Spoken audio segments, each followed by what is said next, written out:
নোয়াখালী লক্ষ্মীপুরে বন্যা পরিস্থিতির অবনতি, ত্রাণ পৌঁছায়নি প্রত্যন্ত এলাকায়, পানিবন্দী 12 লাখ মানুষ, মৃত বেড়ে 7। গণহত্যার অভিযোগে শেখ হাসিনাকে ফিরিয়ে এনে বিচার দাবি জিএম কাদেরের, ভারতকে প্রভু নয়, চান বন্ধু হিসেবে। গত 16 বছরে গুমের ঘটনা তদন্তে 5 সদস্যের কমিশন, সাম্প্রতিক গণহত্যা তদন্তে জাতিসংঘকে সহযোগিতার আশ্বাস।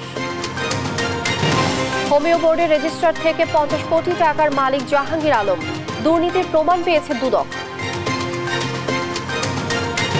এবং সাফ অনূর্ধ্ব 20 চ্যাম্পিয়নশিপের ফাইনালে আজ নেপালের মুখোমুখি বাংলাদেশ, শিরোপা জয়ের হাতছানি।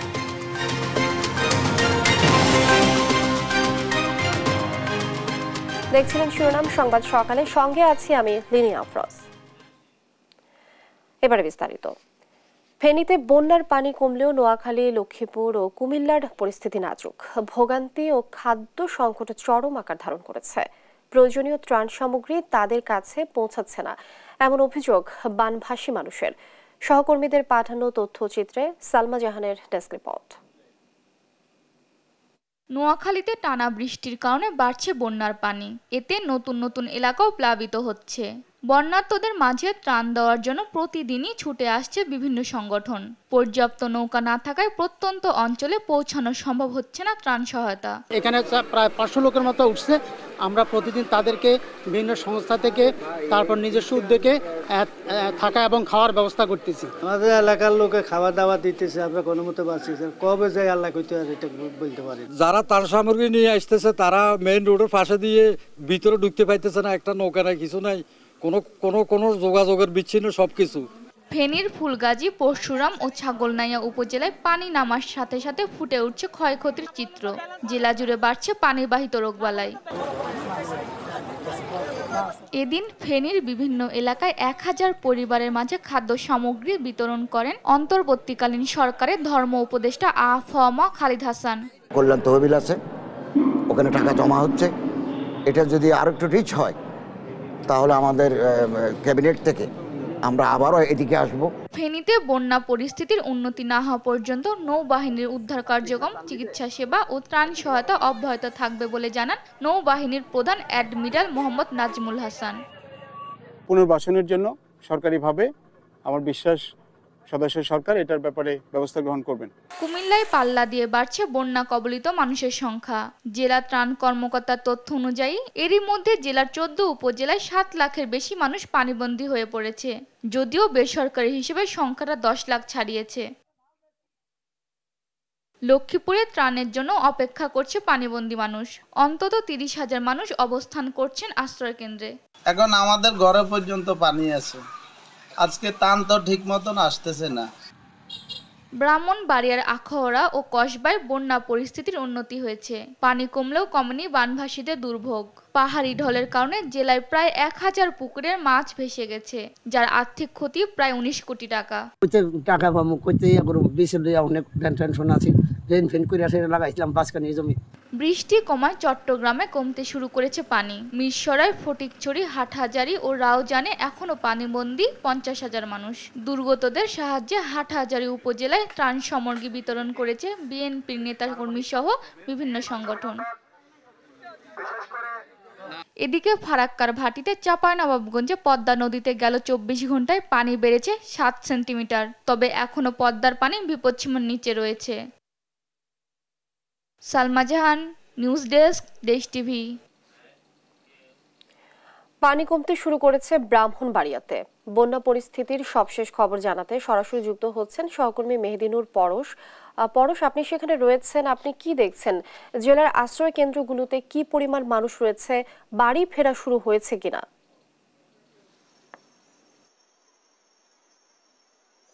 আপনাকে জানিয়ে রাখি, সীমান্তবর্তী ব্রাহ্মণবাড়িয়ার কসবা এবং আখাউড়া উপজেলায় ইতিমধ্যে পানি কমে গেছে।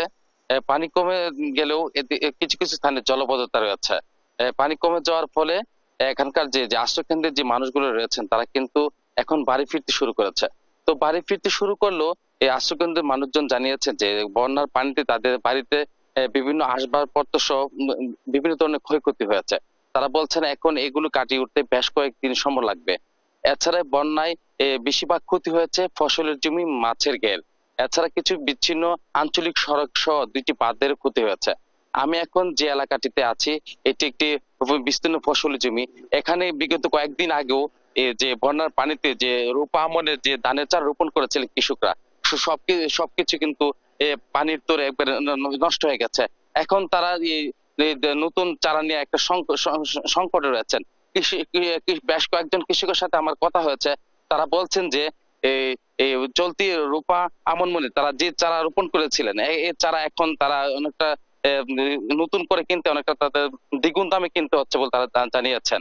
এছাড়া আমি যদি মাছের কথা বলি, এই যে সম্প্রতি বন্যায় প্রায় 860টির মতো পুকুর ছিল, এই পুকুরের সবগুলো মাছ বের হয়ে যাওয়াতে প্রায় 19 কোটি টাকার মতো ক্ষয়ক্ষতি হচ্ছে বলে জানিয়েছেন মৎস্য অধিদপ্তর। তো কৃষি বিভাগ বলছে চলতি রূপা আমন মৌসুমে ব্রাহ্মণবাড়িয়াতে প্রায় 12,500 মতো ধানের চারা রোপণ করা হয়েছিল। এর মধ্যে 7,500 মতো ধানের চারা বন্যার পানিতে নষ্ট হয়ে গেছে। যেসব কৃষকরা ক্ষতিগ্রস্ত হয়েছেন তাদেরকে সরকারিভাবে কোনো প্রণোদনা এলে সহায়তা করা হবে বলে জানিয়েছেন কৃষি বিভাগ। তো বন্যাতে কিন্তু যেসব আশ্রয় কেন্দ্রে মানুষজন ছিলেন তাদেরকে বিভিন্ন জেলা প্রশাসন তাছাড়া সামাজিক সংগঠনের পক্ষ থেকে কিন্তু প্রতিনিয়ত ত্রাণ দেওয়া হচ্ছে। এছাড়া যারা ক্ষতিগ্রস্ত হয়েছেন তাদেরকেও সহায়তা করার জন্য সরকারিভাবে বিভিন্ন তালিকা তৈরি করা হচ্ছে। তো এই বন্যার পানি বেড়ে যাওয়ার কারণ হচ্ছে যে এই আখড়া দিয়ে একটি কালন্দি খাল এবং একটি জাজিগাং রয়েছে। এই খালের এবং জাজিগাঙ্গের বিভিন্ন পয়েন্টে কিন্তু দখলদারদের দখলে রয়েছে। স্থানীয় লোকজন বলছেন অচিরে এগুলো দখলদারদের থেকে রক্ষা করার জন্য তারা দাবি জানিয়েছেন। এই ছিল বন্যা পরিস্থিতি নিয়ে আমার কাছে সর্বশেষ। লিনিয়া। পরশ, ধন্যবাদ আপনাকে। দর্শক, ব্রাহ্মণবাড়িয়ার বন্যার সবশেষ পরিস্থিতি জানছিলাম সহকর্মী পরশের কাছ থেকে। বন্যার কবলে রয়েছে দেশের 11 জেলার বিস্তীর্ণ অঞ্চল। এই পরিস্থিতিতে মৌসুমী বন্যা এবং বৃষ্টিপাতের জরুরি তথ্য জানিয়েছে আবহাওয়া সংস্থাসমূহ। বন্যা পূর্বাভাস ও সতর্কীকরণ কেন্দ্র জানিয়েছে মঙ্গলবার দেশের উত্তর পূর্বাঞ্চল, পূর্বাঞ্চল ও দক্ষিণ পূর্বাঞ্চলের প্রধান নদীসমূহের পানি কমা অব্যাহত রয়েছে। চাঁপানবাবগঞ্জ পয়েন্টে বিপদসীমার এখনও 1.5 মিটার নিচে পানি অবস্থান করছে, তাই গঙ্গা নদীর অববাহিকায় বন্যা হবার ঝুঁকি কম। বিস্তারিত ইফতেখার রেজা রিপোর্টে। ভারত থেকে আসা পানি ও ভারী বৃষ্টিতে বন্যার কবলে দেশের 11 জেলা। কুমিল্লার গোমতী নদী এখনো বিপদসীমার 13 সেন্টিমিটার উপর দিয়ে প্রবাহিত হচ্ছে। আর ফেনীর পরশুরামে মুহুরী নদীর সঠিক তথ্য না মিললেও তা বিপদসীমার নিচে রয়েছে বলে ধারণা বন্যা পূর্বাভাস কেন্দ্রের। আগামী 24 ঘন্টায় দেশের পূর্বাঞ্চল ও তৎসংলগ্ন উজানে ভারী বৃষ্টিপাতের সম্ভাবনা নেই। এতে কুমিল্লার গোমতী ও ফেনীর মুহুরী নদীর পানি সমতল হ্রাস পেতে পারে। ফলে কুমিল্লা জেলার নিম্নাঞ্চলের বন্যা পরিস্থিতির উন্নতি হতে পারে। 24 ঘন্টা থেকে শুরু করে বিগত 72 ঘন্টায় আমরা পূর্বাঞ্চলে যে বিদ্যমান বন্যা পরিস্থিতি ছিল সেটির উন্নতি হয়েছে এবং এর ফলে 13টি পয়েন্টের 12টিতে ইতিমধ্যে পানি বিপদসীমার নিচে নেমে গেছে এবং পানি কমার যে বর্তমান ধারা দেখা যাচ্ছে সেটি আগামী 24 থেকে 48 ঘন্টা পর্যন্ত অব্যাহত থাকার সম্ভাবনা রয়েছে। ফারাক্কা বাঁধের উজান এবং ভাটিতে পানি সমতল স্বাভাবিক রয়েছে। চাঁপাইনবাবগঞ্জ পয়েন্টে পদ্মা নদীর পানি বিপদসীমার এখনো 1.5 মিটার নিচে অবস্থান করছে, তাই বন্যার ঝুঁকি কম। ফারাক্কা ব্যারাজের উজান এবং ভাটির সকল পয়েন্টে পানি মোটামুটি স্থিতাবস্থায় থাকায় আমরা ধরে নিতে পারি যে পানি মোটামুটি একটা স্বাভাবিক যে প্রবাহ বা ফ্রি ফ্লো যে কন্ডিশন বিরাজ করছে এবং এর ফলে আপাতত আমরা গঙ্গা নদীর পানি খুব দ্রুত বৃদ্ধির আশঙ্কা এই মুহূর্তে লক্ষ্য করছি না। এদিকে আবহাওয়া অফিস জানিয়েছে সারাদিন বরিশাল, সিলেট, চট্টগ্রাম অঞ্চলে হালকা থেকে মাঝারি এবং রাজশাহী, সিরাজগঞ্জ, খুলনা ও যশোরে হালকা থেকে মাঝারি বৃষ্টি হতে পারে। তবে এই বৃষ্টিতে জনজীবন ও বন্যাপ্রবণ এলাকায় তেমন কোনো প্রভাব পড়বে না। আজকের তুলনায় আগামীকালকে বৃষ্টিপাতের প্রবণতা আরও কিছুটা কম রয়েছে। তবে 29 তারিখে আপনার দেশের ইস্টার্ন পার্ট বিশেষ করে সিলেট এবং চট্টগ্রাম বিভাগে আপনার কোথাও কোথাও মাঝারি ধরনের ভারী বৃষ্টি হওয়ার সম্ভাবনা রয়েছে। 29 তারিখের দিকে এই বৃষ্টিটা শিফট হয়ে আপনার দেশের নর্দার্ন পার্ট বিশেষ করে রংপুর, ময়মনসিংহ এবং সিলেট বিভাগে আপনার অধিকাংশ জায়গায় বৃষ্টি হতে পারে। বুধবার থেকে কম আসবে বৃষ্টির প্রবণতা। এ সময় বান্দরবন, খাগড়াছড়ি, কক্সবাজার ও চট্টগ্রাম জেলার সাঙ্গু, মাতামুহুরী, কর্ণফুলী, হালদা ও অন্যান্য প্রধান নদীর পানি সমতল হ্রাস পেতে পারে। ইফতেখার রেজা, দেশ টিভি, ঢাকা।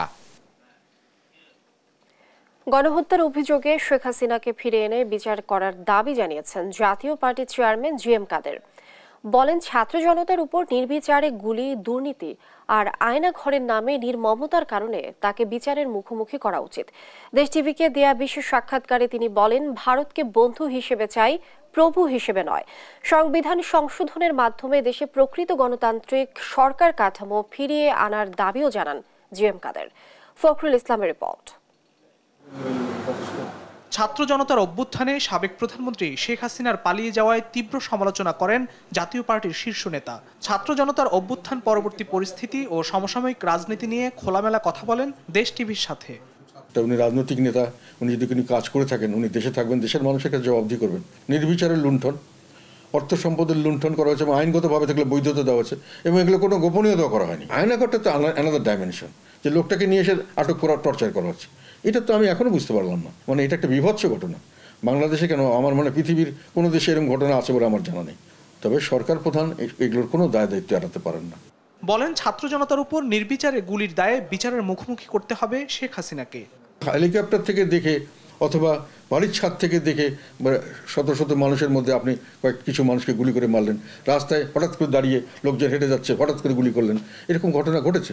এগুলো তো নির্বিচার হত্যা, এগুলো তো বিচার হতেই হবে। কেননা আমি মনে করি যে কোনো মানুষকে এই অধিকার কেউ দেয়নি।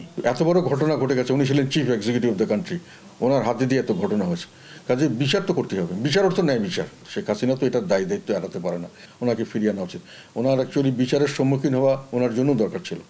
জাতীয় পার্টি চেয়ারম্যান জিএম কাদের বলেন, একটানা 16 বছর ধরে আওয়ামী লীগের প্রতি ভারত সরকারের অকুণ্ঠ সমর্থন বাংলাদেশের মানুষকে ক্ষুব্ধ করেছে। তিনি বলেন, ভারতের জনগণের সাথে কোনো শত্রুতা নেই বাংলাদেশের।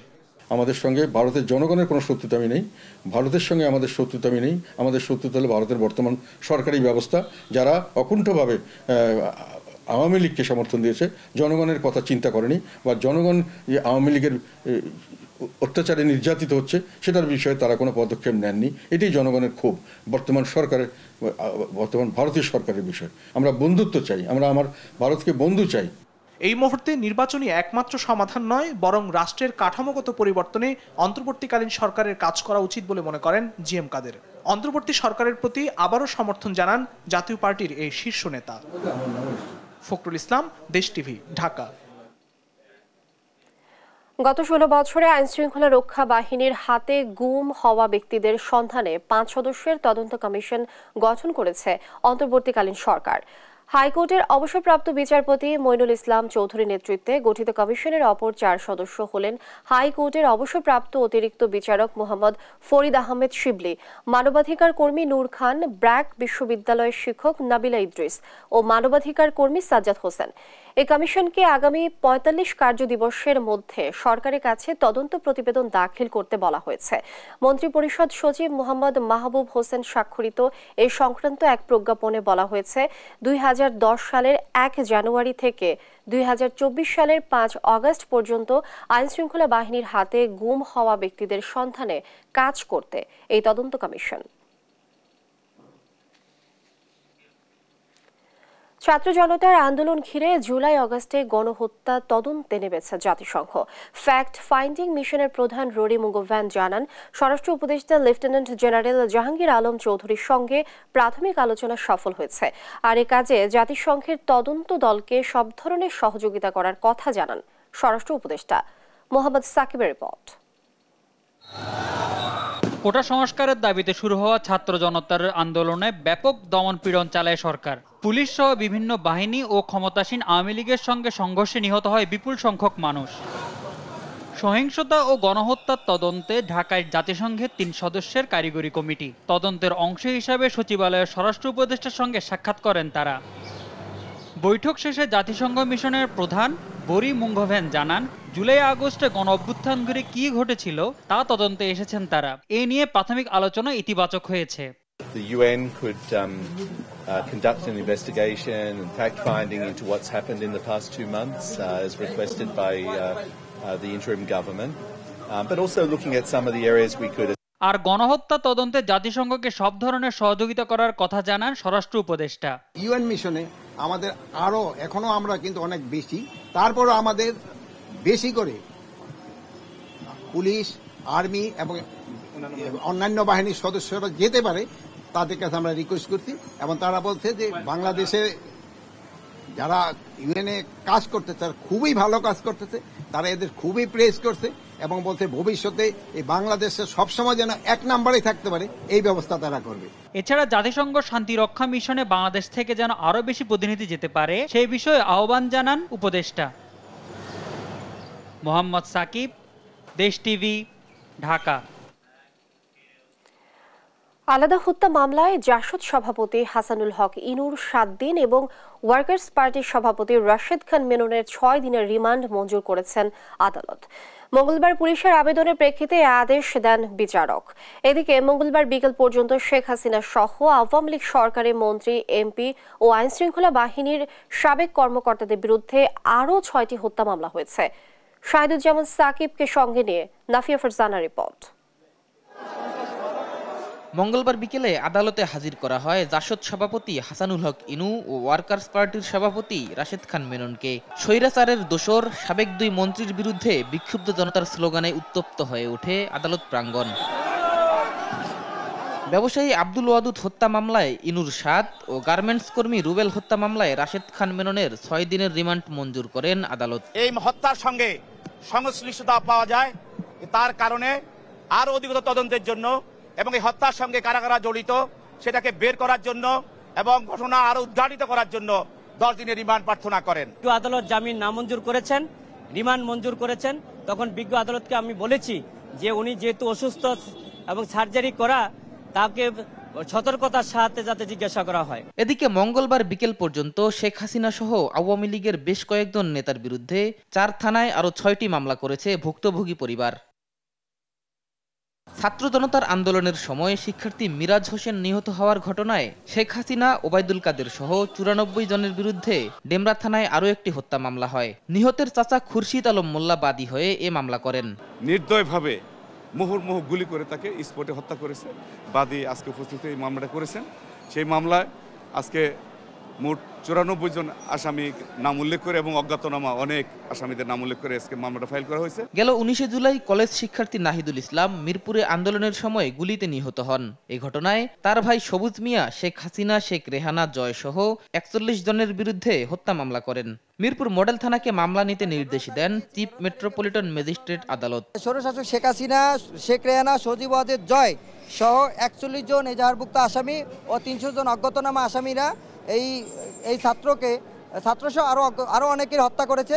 এই ছাত্রকে তারা বিগত 19 তারিখে স্পটে গুলি করে হত্যা করে। এছাড়া মিরপুরে আরও একটি ও মোহাম্মদপুরে 2টি ও যাত্রাবাড়ি থানায় একটি হত্যা মামলা করেন স্বজনরা। শাহিদুজ্জামান সাকিব, দেশ টিভি, ঢাকা। তৈরি পোশাক সহ বিভিন্ন খাতে রাশিয়াকে আমদানি বাড়ানোর আহ্বান জানিয়েছেন প্রধান উপদেষ্টা ডক্টর মোহাম্মদ ইউনুস। বিকেলে রাশিয়ান রাষ্ট্রদূত সাক্ষাতে এলে এই আহ্বান জানান তিনি। পরে দেখা করতে এসে পাকিস্তানের হাই কমিশনার 2 দেশের যোগাযোগ বাড়াতে পাকিস্তানিদের ভিসা পদ্ধতি সহজ করার পাশাপাশি সরাসরি ফ্লাইট চালুর অনুরোধ করেন। এদিন সন্ধ্যায় যমুনায় ডক্টর ইউনুসের সঙ্গে সাক্ষাৎ করে বিভিন্ন খাতে বিনিয়োগ বাড়ানোর আগ্রহ প্রকাশ করেন সৌদি রাষ্ট্রদূত। বিস্তারিত শামীমা আক্তারের প্রতিবেদনে। মঙ্গলবার বিকেলে রাষ্ট্রীয় অতিথি ভবন যমুনায় প্রধান উপদেষ্টা ডক্টর মোহাম্মদ ইউনুসের সঙ্গে সাক্ষাৎ করতে আসেন রাশিয়ার রাষ্ট্রদূত আলেকজান্ডার মানতিতিস্কি। এ সময় যে কোনো ইস্যুতে আন্তর্জাতিক মঞ্চে বাংলাদেশের পক্ষে সমর্থন অব্যাহত রাখার কথা জানান মানতিতিস্কি। রূপপুর পারমাণবিক বিদ্যুৎ কেন্দ্র নির্মাণ সহ খাদ্য, নিরাপত্তা, জ্বালানি অনুসন্ধান এবং বিজ্ঞান ও প্রযুক্তি খাতে সহযোগিতা বৃদ্ধির বিষয়ে আলোচনা হয়। বৈঠকে বাংলাদেশকে গুরুত্বপূর্ণ অংশীদার উল্লেখ করে ভোলায় আরও 5টি গ্যাস কূপ এবং আভ্যন্তরীণ আরও কূপ অনুসন্ধানের আগ্রহ প্রকাশ করেন রাষ্ট্রদূত। বৈঠকে 2 দেশের মধ্যে অর্থনীতি, শিক্ষায় সহযোগিতা এবং জনগণের সম্পর্ক উন্নয়নের উপর জোর দেন প্রধান উপদেষ্টা। পরে ডক্টর ইউনুসের সঙ্গে দেখা করতে আসেন পাকিস্তানের হাইকমিশনার সৈয়দ আহমেদ মারুফ। এ সময় দক্ষিণ এশীয় অঞ্চলের অর্থনৈতিক সহযোগিতা বৃদ্ধির লক্ষ্যে সার্ককে সক্রিয় করার আহ্বান জানান প্রধান উপদেষ্টা ডক্টর মোহাম্মদ ইউনুস। বৈঠকে 2 দেশের বাণিজ্য, অর্থনীতি ও জনগণের মধ্যকার সম্পর্কের উন্নয়নে জোর দেন প্রধান উপদেষ্টা। এ সময় পাকিস্তান হাইকমিশনার বাংলাদেশে চলমান বন্যা পরিস্থিতি নিয়ে গভীর উদ্বেগ প্রকাশ করে দুর্গত মানুষের পাশে দাঁড়ানোর কথা জানান। সেই সঙ্গে বাংলাদেশে পাকিস্তানিদের ভিসা পদ্ধতি সহজ করার পাশাপাশি সরাসরি ফ্লাইট চালুর অনুরোধ করেন। পাকিস্তানের হাইকমিশনার সম্প্রতি পাকিস্তানের বিরুদ্ধে প্রথম টেস্টে জয়ের জন্য বাংলাদেশকে অভিনন্দন জানান।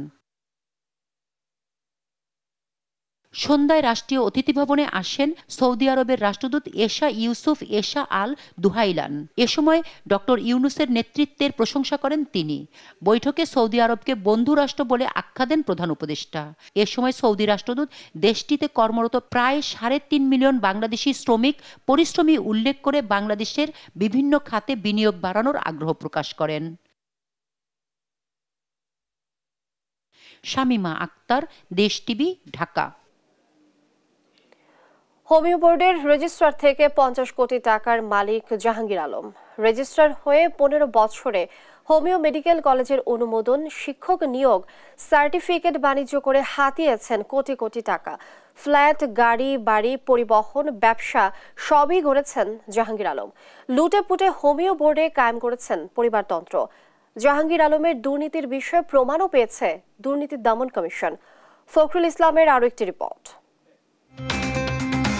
জাহাঙ্গীর আলম বাড়ি, গাড়ি, প্লট ও ফ্ল্যাটের মালিক। বিলাসী বাড়ি করেছেন চাঁদপুরে, আছে ঢাকা টু চাঁদপুর পরিবহন ব্যবসাও। নামে বেনামে গড়েছেন সম্পদ, বিত্ত বৈভব।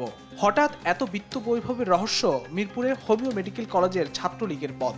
ছাত্রলীগ নেতা জাহাঙ্গীর 2009 সালে আওয়ামী লীগ ক্ষমতায় আসার সাথে সাথেই ঢুকে পড়েন হোমিও বোর্ডের সহকারী রেজিস্ট্রার হিসেবে। জাহাঙ্গীর আলম হোমিওপ্যাথি ফাউন্ডেশন বাংলাদেশের চেয়ারম্যান। 2009 সালে বাংলাদেশ হোমিও বোর্ডে সহকারী রেজিস্ট্রার পদে আবেদন করলেও অভিজ্ঞতা সনদ জালিয়াতি করেই চাকরি নেন এই জাহাঙ্গীর। এরপর 2012 সালে হয়ে যান অস্থায়ী রেজিস্ট্রার। সেখানে কোনো বিজ্ঞপ্তি ছাড়াই বাংলাদেশ হোমিও বোর্ডের রেজিস্ট্রার বনে যান যোগসাজশ আর ঘুষের বিনিময়। 2009 সাল থেকে হোমিও বোর্ডের রেজিস্ট্রার হয়ে ডক্টর জাহাঙ্গীর আলম আজও বহাল তবিয়তে। হোমিও বোর্ডে সদস্য কর্মকর্তা বদল হলেও বদল হয় না জাহাঙ্গীর। হোমিও বোর্ডের রেজিস্ট্রার পদটিকে নিজের পারিবারিক সম্পত্তিতে পরিণত করেছেন জাহাঙ্গীর আলম। জাহাঙ্গীর আলম মিরপুর সেনপাড়ার এই রশিদ টাওয়ারে 70 লাখ টাকায় কেনেন 1350 বর্গফুটের ফ্ল্যাট। চাঁদপুরের কচুয়ায় কেনেন 12 শতক জমি। নিজ এলাকার তুলপায়ে 2 দাগে কেনেন আরো 21% জায়গা। এছাড়া চাঁদপুর কচুয়ায় আরো 32% জমি কেনেন। ঢাকায় 20 লাখ টাকায় কেনেন আরো একটি ফ্ল্যাট। জাহাঙ্গীরের সম্পদের মধ্যে জ্ঞাত আয় বহির্ভূত সম্পদের সন্ধান পায় দুর্নীতি দমন কমিশন। এছাড়া 10টি ব্যাংক অ্যাকাউন্টে জাহাঙ্গীর আলমের নগদ অর্থ, 50 ভরি স্বর্ণ সহ প্রায় 73 লাখ টাকার অস্থাবর সম্পদের তথ্য পাওয়া যায়। দুদকের অনুসন্ধানে উঠে আসে জাহাঙ্গীর আলমের মোট সম্পদের বেশিরভাগই জ্ঞাত আয় বহির্ভূত। জাহাঙ্গীর আলম এত সব সম্পদ অর্জন করেছেন হোমিওপ্যাথি বোর্ডকে ব্যবহার করে। সারা দেশে 27টিরও বেশি হোমিওপ্যাথি মেডিকেল কলেজ অনুমোদন দেওয়ার নামে জাহাঙ্গীর আলম সিন্ডিকেট হাতিয়ে নেন বিপুল পরিমাণ অর্থ। অভিযোগ আছে প্রতিটি হোমিও কলেজে শিক্ষক কর্মচারী নিয়োগেও হাতিয়ে নিয়েছেন 2 থেকে 7 লাখ টাকা। 2023 সালে হোমিও বোর্ড ভেঙে বাংলাদেশ হোমিওপ্যাথি চিকিৎসা ও শিক্ষা কাউন্সিল গঠন হলে জাহাঙ্গীর আলম এখানেও বহাল তবিয়তে নিয়ন্ত্রণ করছেন দেশের হোমিও শিক্ষা খাত। সাবেক ছাত্রলীগ নেতা জাহাঙ্গীর আলম অনিয়ম দুর্নীতি আড়াল করতে এবার প্রতিষ্ঠা করেন এশিয়ান হোমিওপ্যাথি মেডিকেল লীগ। এত সব অভিযোগের বিষয় জানতে গেলে জাহাঙ্গীর আলম চমকে যান। আমি 100 কোটি টাকার মালিক। আমার একটা ফ্ল্যাট, ব্যাংক লোন, একটা গাড়ি, ব্যাংক লোন। ঢাকা চট্টগ্রাম রোডে 6টা বিলাসবহুল গাড়ি। লন্ডনে আমার অফিস এই ফাউন্ডেশনের। রাজনৈতিক পরিচয়ের আড়ালে জাহাঙ্গীর আলম সিন্ডিকেটের অনিয়ম দুর্নীতি বন্ধে এখনই ব্যবস্থা নেওয়ার দাবি সংশ্লিষ্টদের। ফখরুল ইসলাম, দেশ টিভি, ঢাকা। মানিকগঞ্জে পেঁয়াজ ও কাঁচামরিচের দাম কিছুটা বাড়লেও অন্যান্য নিত্যপণ্যের দাম অপরিবর্তিত। সেখানকার বাজার পরিস্থিতি জানাতে এই মুহূর্তে যুক্ত হচ্ছেন সহকর্মী আব্দুল আলিম। আলিম, বাজারে নিত্যপণ্যের পর্যাপ্ত সরবরাহ রয়েছে কিনা, নিত্যপণ্যের দরদাম কেমন দেখছেন এই মুহূর্তে, বিস্তারিত জানাবেন। লিনিয়া, চলমান বন্যা পরিস্থিতিতে মানিকগঞ্জের বাজারে কিছু কিছু পণ্যের দরদাম স্থিতিশীল রয়েছে, আবার কিছু কিছু পণ্যের দাম কিন্তু বৃদ্ধি পেয়েছে। তো আমি এই মুহূর্তে অবস্থান করছি মানিকগঞ্জ পৌর যে সবচেয়ে বড় যে কাঁচা বাজার, সেই কাঁচা বাজারে। এই বাজারে আজ সবজির দামে যাচ্ছে বেগুন 80 টাকা কেজি, করলা 60 টাকা কেজি, আলু 60 টাকা কেজি। পেঁয়াজের দামটা বেড়েছে কেজিতে 10 টাকা। আজ পেঁয়াজ বিক্রি হচ্ছে 110 টাকা 120 টাকা কেজি দরে, এবং আদা 280 টাকা, রসুন 260 টাকা। সব মিলিয়ে বলা যায় যে কিছু কিছু পণ্যের দাম বেড়েছে, আবার কিছু কিছু পণ্যের দাম স্থিতিশীল রয়েছে। আবার কাঁচামরিচের দামটা আবার বৃদ্ধি পেয়েছে, আজ কাঁচামরিচ বিক্রি হচ্ছে 240 টাকা কেজিতে। তো অপরদিকে যে মাছের বাজার রয়েছে, সে মাছের বাজারের সরবরাহ বাড়লেও কিন্তু দাম এখনো কিন্তু চড়া। রুই কাতলা 400-450 টাকা কেজি দরে বিক্রি হচ্ছে, এবং চিংড়ি যেটি ছোট চিংড়ি 800 থেকে 1000 টাকা কেজি, এবং বড় চিংড়ি 1200 থেকে 1600 টাকা কেজি। আর যে দেশি যে মাছ রয়েছে, যে নদীতে নতুন পানি আসলেও যে মাছের সরবরাহ বেশি, তারপরেও কিন্তু দাম অনেকটাই বেশি। দেশি মাছ বিক্রি হচ্ছে 600 থেকে 2000 টাকা কেজি পর্যন্ত দরে। আজ ইলিশের দর যদি বলতে চাই যে ইলিশের দর আজ বিক্রি হচ্ছে 1 কেজির একটু নিচে, সেটি বিক্রি হচ্ছে 1500 থেকে 2000 টাকা কেজি, এবং চারটায় 1 কেজি সেটি বিক্রি হচ্ছে 700 টাকা কেজিতে। অপরদিকে যে মাংসের বাজারে, সেই মাংসের বাজারে যে খাসির মাংস বিক্রি হচ্ছে আজকে 1100 কেজিতে, এবং গরুর মাংস বিক্রি হচ্ছে 700 টাকা কেজি। গরুর মাংস গত সপ্তাহে বিক্রি হয়েছিল 720 টাকা, তো 20 টাকা কমিয়েছে ব্যবসায়ীরা। তো আমি কথা বলেছি ভোক্তা অধিকার সংরক্ষণ অধিদপ্তরের যে সহকারী পরিচালক আসাদুজ্জামান রুবেল রয়েছে, তার সাথে তিনি যেটি বলছেন যে তারা নিয়মিত বাজার মনিটরিং করছে, ছাত্র জনতাকে সাথে নিয়ে বাজার মনিটরিং করছেন, যে যাতে এই বন্যা পরিস্থিতিতে কোনো ব্যবসায়ী কারসাজি করে যেন অতি মুনাফার লোভে যেন কেউ বাজার দর বৃদ্ধি না করতে পারে, সেই জন্য তারা সচেষ্ট রয়েছেন। আমরা কথা বলেছি জেলা প্রশাসনের সাথে, জেলা প্রশাসন যেটি বলছেন যে তারা নিয়মিত বাজার মনিটরিং এর মাধ্যমে বাজার নিয়ন্ত্রণ। আজ ব্রয়লার মুরগি যেমন বিক্রি হচ্ছে 170 টাকা কেজি, গতকাল ছিল 180 টাকা কেজি, 10 টাকা কেজি প্রতি কমেছে। তো সব মিলিয়ে বলা যায় যে বাজারের যে অবস্থা, তাতে যে চলমান অবস্থা, তাতে অনেকটা নিম্নবিত্ত এবং মধ্যবিত্ত মানুষেরা কিন্তু অনেকটা তারপরেও হতাশা প্রকাশ করছে যে আবার কিছু কিছু যে পণ্যের দাম বৃদ্ধি পেয়েছে, যাতে বৃদ্ধি না পায়, এবং ব্যবসায়ীরা যাতে অতি মুনাফা লোভে কোনো সিন্ডিকেট না করে। আলিম, ধন্যবাদ আপনাকে। দর্শক, মানিকগঞ্জের বাজার পরিস্থিতি জানাচ্ছিলেন সহকর্মী আলিম। কুষ্টিয়া জেলা আওয়ামী লীগের সভাপতি সদরুদ্দিন খান 2008 থেকে 2024 স্বৈরাচার শেখ হাসিনা সরকার পতনের আগ পর্যন্ত কুষ্টিয়া জেলায় চালিয়েছেন ত্রাসের রাজত্ব। টেন্ডারবাজি, চাঁদাবাজি, দখল সহ এমন কোনো অপকর্ম নেই যা তিনি করেননি। উপজেলা চেয়ারম্যান থেকে জেলা পরিষদের চেয়ারম্যান সবই হয়েছেন অবৈধভাবে ক্ষমতার জোরে। জেলা পরিষদকে পরিণত করেছেন দুর্নীতির আখড়াখানায়, গড়েছেন সম্পদের পাহাড়। নিজস্ব সন্ত্রাসী বাহিনী দিয়ে ঘটিয়েছেন গুম খুনের মতো ঘটনাও। ইরফান রানার ক্যামেরায় কুষ্টিয়া থেকে নাহিদ হাসান তিতাসের রিপোর্ট। কুষ্টিয়া জেলা আওয়ামী লীগের সভাপতি সদরুদ্দিন খান দীর্ঘ 1.5 যুগ ধরে ক্ষমতার দাপটে কুষ্টিয়া জেলায় চালিয়েছেন ত্রাসের রাজত্ব। উপজেলা চেয়ারম্যান থেকে জেলা পরিষদের চেয়ারম্যান সবই হয়েছেন অবৈধভাবে ক্ষমতার জোরে। জেলা পরিষদকে পরিণত করেছেন দুর্নীতির আখড়াখানায়। প্রকল্পের টাকা আত্মসাৎ, দোকান বরাদ্দের টাকা 9/6, হাটঘাটের ইজারায় অনিয়ম সহ ফান্ডের কোটি কোটি টাকা করেছেন লুটপাট। যে রাস্তাঘাটগুলোতে খরচ হওয়ার কথা ছিল নর্মালি 2 কোটি টাকা, সেখানে তারা 200 কোটি টাকার একটা প্রজেক্ট বের করছে। কুষ্টিয়া জেলায় ভূমিদস্যু নামে পরিচিত।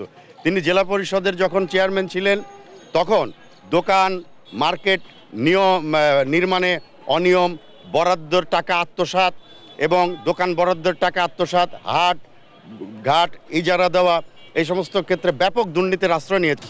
2014 সালে এই সদরুদ্দিন খান জেলা আওয়ামী লীগের সভাপতি হওয়ার পর থেকে ক্ষমতার দাপটে কুষ্টিয়া জেলায় চালিয়েছেন দখলদারিত্ব, অত্যাচার ও লুটপাটের মহাযজ্ঞ। করেছেন জোরপূর্বক অন্যের জমি বাড়ি, মার্কেট দখল, চালিয়েছেন সাধারণ মানুষের উপরে অমানবিক নির্যাতন। নিজস্ব সন্ত্রাসী বাহিনী দিয়ে ঘটিয়েছেন গুম খুনের মতো ঘটনাও। মানুষের সম্পত্তি জোর করে রেজিস্ট্রি করে নিছে এবং সে তরসর সেল গঠন করছে। সে বিনা প্রতিদ্বন্দ্বিতায় চেয়ারম্যান, যেমন শেখ হাসিনা বিনা প্রতিদ্বন্দ্বিতায় পরপর 3 বার নির্বাচিত। সে কুষ্টিয়ার একটা ত্রাস কায়েম করে রেখেছিল, মানুষ আতঙ্কে তার উপরে এতদিন কথা বলতে পারেনি। মানুষদের উপরে যেসব নির্যাতন করা হয়েছে তার দৃষ্টান্তমূলক শাস্তি হোক। স্বৈরাচার শেখ হাসিনা সরকার পতনের পর এই নেতার নির্যাতন ও অনিয়মের বিরুদ্ধে মুখ খুলতে শুরু করেছেন সাধারণ মানুষ। আওয়ামী লীগ নেতা সদরুদ্দিন খানের দৃষ্টান্তমূলক শাস্তি চাই তারা। অন্তর্বর্তীকালীন সরকার বাংলাদেশে আছে, তাদের কাছে আমরা জোর দাবি জানাচ্ছি যে তার বিরুদ্ধে আইনানুগ ব্যবস্থা নেওয়া হোক এবং অবিলম্বে তাকে গ্রেপ্তার করে আইনের আওতায় সোপর্দ করা হোক। এই দুর্নীতির সাথে যারা জড়িত, সংশ্লিষ্ট ওই পিয়ন থেকে শুরু করে আপ টু বটম যারা জড়িত, আমি মনে করি সবাইকে শাস্তির আওতায় আসা উচিত। ছাত্র জনতার গণ আন্দোলনে স্বৈরাচার শেখ হাসিনা সরকার পতনের পর আত্মগোপনে চলে যায় কুষ্টিয়ার ত্রাস জেলা আওয়ামী লীগের সভাপতি সদরুদ্দিন খান। নাহিদ হাসান তিতাস, দেশ টিভি, কুষ্টিয়া। 2009 সালে শেখ হাসিনা সরকার গঠন করলে বিদ্যুৎ প্রতিমন্ত্রী দায়িত্ব পান চাঁপাইনবাবগঞ্জ 1 আসন থেকে নৌকা প্রতীক নিয়ে জয়ী হন ব্রিগেডিয়ার অবসরপ্রাপ্ত মোহাম্মদ এনামুল হক। এরপর থেকে বিদ্যুৎ সেক্টরের অলিখিত দায়িত্ব নেন তার আপন ভাই নাজমুল হক। টেন্ডার বাণিজ্য, খাম্বা সাপ্লাই, ট্রান্সফরমার, বাল্ব বিতরণ ও বদলি বাণিজ্য করে হাতিয়ে নেন কোটি কোটি টাকা। এখন তিনি অন্তত 1000 কোটি টাকার মালিক, এমনটাই বলছেন তার এলাকার মানুষ। সহকর্মী তারেক রহমানের পাঠানো তথ্যচিত্রে ফারহিয়া ইসলামের desk report. Brigadier Anamul Haque বিদ্যুৎ প্রতিমন্ত্রী হওয়ার পর ভাগ্য খুলে যায় তার পরিবারের। সারা দেশের বিদ্যুৎ সেক্টরের নিয়ন্ত্রণ নেন তার ভাই নাজমুল হক সহ তার আত্মীয় স্বজন। সাবেক বিদ্যুৎ প্রতিমন্ত্রীর ভাই নাজমুল হক দেশজুড়ে বিদ্যুতের সরকারি ও বেসরকারি টেন্ডার বাণিজ্য, মালামাল সাপ্লাই, নিম্নমানের সরঞ্জাম সরবরাহ, ঘরে ঘরে বাল্ব বিতরণ করে হাতিয়ে নেন 1000 কোটি টাকা। অবৈধ টাকা দিয়ে গড়ে তুলেছেন বিকার group, south Bangla agricultural and commerce bank limited, aero technology limited, transformer ও খাম্বা বানানোর কারখানা, রাজশাহীর বাইপাস সড়কে মেরসাস এনবি ফিলিং স্টেশন, 18 বিঘা জমির উপর অটোব্রিক ফিল্ড সহ ঢাকায় বাড়ি ও গাড়ি। এছাড়া সোনা মসজিদ স্থলবন্দরের নিয়ন্ত্রণ নিয়ে আদায় করেছেন কোটি কোটি টাকা। এনামুলের ভাই নাজমুল হাসান পোর্ট থেকে শুরু করে বিদ্যুৎ থেকে শুরু করে সব জায়গা থেকে দুর্নীতি করে দুর্নীতির এত পাহাড় করছে, যেতে কানাডাতে লাখ লাখ টাকার সম্পদ তৈরি করছে। লেবারের কাছ থেকে মাসিক 20 লাখ টাকা করে চাঁদা আয় করে চাঁদা নিয়ে করছে। ছোট ভাই নাজমুল সাহেব তখন ক্ষমতার শীর্ষে ক্ষমতার অপব্যবহার করে বৃহত্তম স্থলবন্দর, সোনা মসজিদ, এলসি স্টেশনের সব জায়গায় তার চাঁদাবাজির সীমা ছড়ায় গেছিল। নাজমুল হককে দেশে এনে অবৈধ সম্পদের হিসাব নেওয়ার দাবি জানান স্থানীয়রা। রানা চেয়ারম্যান ভাই নাজমুল লক্ষ লক্ষ টাকা চাঁদাবাজি লিয়া বাইরে পাচার করেছে, তাদের বিদেশে বাড়ি করেছে। এনাম ব্রিগেডিয়ার যে সামনে গততে যা ছিল, যে প্রচুর হালে গাড়ি ঢুকেছে, দুর্নীতি ওনারা করেছে, আজকে ওনারা দেশ ছেড়ে চলে গেছে, তারাকে দেশে আনা হোক। এদিকে কানাডায় অবস্থান করে অবৈধ সম্পদ অর্জনের বিষয়টি অস্বীকার করেছেন নাজমুল হক। কানাডাতে আছি আমি, বড় কাজেরও কোনো আমার কোনো রেকর্ড নাই। আমি ছোট ছোট কাজ করি, আমার কিছু 3টে আইটেম আছে 92 সাল থেকে করি, ছোট ছোট আইটেম, 3টে আইটেমেই আমি সাপ্লাই করে যাই, আর কোনো আমার ঠিকাদারি নাই। Everybody can see, everybody can file, income tax file, everybody can see, কারণ আমার একটা জিনিসও ইনকাম ট্যাক্সের ফাইলে ডিক্লারেশনের বাইরে কোনো কিছু আমার নাই। শুধু নাজমুল নয়, গেল 15 বছরে সব অবৈধ সম্পদ অর্জনকারীদের সম্পদ বাজেয়াপ্ত করে রাষ্ট্রের কোষাগারে জমা দিয়ে তাদের বিচারের মুখোমুখি করা হোক, এমনটাই প্রত্যাশা সাধারণ মানুষের। নিউজ ডেস্ক, দেশ টিভি। দর্শক, এই ছিল এখনকার সংবাদ সকাল। পরের বুলেটিন দেখার আমন্ত্রণ রইল। এছাড়া দেশ টিভির সর্বশেষ সব খবর পেতে ভিজিট করুন www.desh.tv। ফেসবুকে আমাদের সঙ্গে যুক্ত থাকুন দেশ টিভি অথবা দেশ টেলিভিশন পেজে। এছাড়াও সর্বশেষ সব ভিডিও পেতে ইউটিউবে আমাদের হ্যান্ডেল @দেশ টেলিভিশন অথবা @দেশ টিভি নিউজ থেকে সার্চ করুন। ধন্যবাদ সবাইকে।